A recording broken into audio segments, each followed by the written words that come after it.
السلام علیکم ورحمۃ اللہ وبرکاتہ نحمدہ ونصلی علی رسولہ الکریم۔ تو آج ہم فصل نمبر 7 پڑھیں گے۔ اس میں تصغیر یہ باب تفعیل سے ہے، اس کا مطلب چھوٹا بنا دینا، چھوٹا کر دینا، اور یہ بہت سارے فائدے اس کے ہیں، بہت سارے معنی کے لیے آتا ہے، جیسے حسن اچھا ہونا، خوبصورت ہونا۔ اس سے ہے ایک لفظ حسین، جو ہم کہتے ہیں حضرت حسین رضی اللہ عنہ کا نام ہے یہ، جو اللہ کے نبی صلی اللہ علیہ وسلم کے نواسے ہیں۔ اور ایک حسن تھے، حضرت حسن رضی اللہ عنہ، اسی کی تصغیر ہے حسین۔ اور عبدن کی تصغیر آتی ہے ایسی، عبدن بندہ، اور عبیدن چھوٹا بندہ۔ تو تصغیر کے معنی میں کبھی کبھار چھوٹا پن آتا ہے، یعنی چھوٹا بنا دینا، اور کبھی کبھار پیارا بنانے کے معنی میں بھی آتا ہے، جیسے ولدن سے ولیدن، ولدن لڑکا، اور ولیدن بچو یعنی چھوٹا لڑکا، پیار میں بول دیتے ہیں بچو، تو عرب اس کو ولید سے کہتے ہیں، ولید۔ تو تصغیر مختلف معنی کے لیے آتا ہے، یا تو پیار کے لیے کسی کی تصغیر بنا دینا کسی لفظ کی، یا تو پھر کسی کو چھوٹا بنا دینا کسی لفظ کو، جیسے رجل سے رجیل یعنی بہت چھوٹا آدمی ہونا۔ تو تصغیر، تو اسی کی تعریف بتا رہے ہیں یہاں پہ، جو اسم میں چھوٹائی یا حقارت یا پیار کے معنی ظاہر کرے اسے اس میں تصغیر کہتے ہیں، یعنی چھوٹا پن پتہ چلے اس سے، یا حقارت کسی کو چھوٹا بنانا پتہ چلے، کسی کو حقیر سمجھنا پتہ چلے، یا پھر پیار کے معنی پائے جائیں، یا پھر پیار کے معنی ظاہر کرنے ہو تو اس کے لیے بھی تصغیر بناتے ہیں، یعنی کسی لفظ کو مصغر بناتے ہیں، اس کی تصغیر کرتے ہیں۔ صغیر معنی چھوٹا ہونا، اور تصغیر معنی چھوٹا کرنا، امید آپ سمجھ گئے ہوں گے۔ صغیر معنی چھوٹا اور تصغیر معنی چھوٹا بنا دینا، باب تفعیل سے آتا ہے یہ۔ 3 حرف اسم کی تصغیر، یعنی جو کسی بھی لفظ میں 3 حرف ہوں گے اس کی تصغیر فعیل کے وزن پر آئے گی۔ کس وزن پر آئے گی؟ فعیل کے وزن پر آتی ہے، جیسے رجل سے رجیل، رجل آدمی، رجیل چھوٹا آدمی۔ اور عبدن سے عبیدن، دیکھیے عبدن میں اور رجل میں 3 حرف ہیں، اس کی تصغیر فعیل کے وزن پر آتی ہے، فعیل۔ عبیدن، عمر سے عمیر، کہتے ہیں نا عمیر نام رکھ لیتے ہیں، وہ تصغیر ہے۔ 4 حرف کی تصغیر فعیل کے وزن پر آتی ہے، فعیل، جیسے جعفر سے جعیفر، جعیفر۔ 5 حرف کی تصغیر فعیل کے وزن پر آتی ہے، کس وزن پر آتی ہے؟ فعیل۔ اب اس میں آگے شرط لگا رہے ہیں، بشرط کہ چوتھا حرف مد و لین ہو، مدہ و لین ہو۔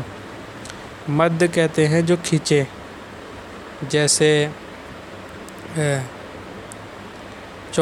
بشرط کہ چوتھا حرف، یعنی اس کا چوتھا حرف جو ہے مد ہو یا لین ہو، جیسے قرطاسن، تو تا کے بعد دیکھیے چوتھا حرف، قاف را تا 3 حرف ہے، چوتھا حرف دیکھیے الف ہے، اس سے پہلے زبر ہے، تو یہ کھینچ رہا ہے، قرطاسن، دیکھیے کھینچ رہا ہے چوتھا حرف، تو اسے کہتے ہیں مد۔ اور لین کیسا ہوتا ہے؟ جیسے قرئی، جیسے انہوں نے مد کی مثال دی، لین کی مثال، جیسے مثال دیتا ہوں میں آپ کو،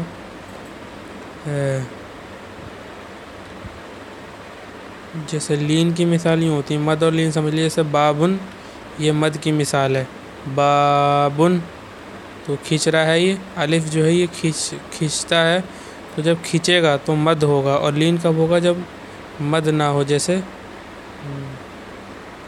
یومن یا پھر لیلن، تو یہاں پہ کھینچ نہیں رہا ہے تو اسے کہیں گے لین، جیسے لیلن۔ اور مد اور لین کا تعلق الف واو اور یا سے ہوتا ہے، مد اور لین کا تعلق الف واو اور یا سے ہوتا ہے، یعنی جس لفظ کے اندر الف واو یا یا ہو تو اس میں ہی مد اور لین ہوتا ہے، جیسے بابن اور راسن، ذیبن اور بوسن، تینوں کی مثال آ گئی۔ اور یومن اور لیلن، یہ لین کی مثال ہے، یعنی کھنچتے نہیں ہیں۔ جب نہ کھنچے اور الف واو میں سے واو یا میں سے کوئی حرف ہو تو لین ہوتا ہے، اور الف واو اور یا میں سے کوئی حرف ہو اور کھنچے تو اسے کہتے ہیں مد۔ ٹھیک ہے، تو مد یا لین ہو اس کا چوتھا حرف، جیسے قرطاس، تو چوتھا حرف الف ہے اور اس سے پہلے زبر ہے تو یہ کھنچے گا قرطاس، تو اس کی تصغیر آئے گی قریطیس، قریطیس، جبکہ چوتھا حرف کیا ہو؟ لین ہو یا مد ہو، تو فعیل کے وزن پر آئے گا۔ اور اگر چوتھا حرف مدہ و لین نہ ہو تو اس کا پانچواں حرف حذف کر کے تصغیر بھی فعیل کے وزن پر، یہ جو فعیل ہے اس کے وزن پر بنا دیں گے، یعنی مد اور لین نہ ہو تو پانچواں حرف حذف کر دیں گے اور فعیل کے وزن پر بنا لیں گے، جیسے سفر جلن سے سفیرجن، سفر جلن سے سفیرجن۔ فائدہ بتا رہے ہیں، مؤنث سماعی وہ مؤنث جس کو سن کر پتہ کیا گیا ہو، یعنی سننے سے پتہ چلے ہوں، عرب اسے مؤنثی استعمال کرتے ہوں، تو سماعی اسے کہتے ہیں جو سن کر پتہ چلے ہوں، یعنی جب عرب سے سنا تب ہمیں پتہ چلا ہاں یہ مؤنث ہے، اس میں گولتا نہ ہو یا اور کوئی علامت نہ ہو۔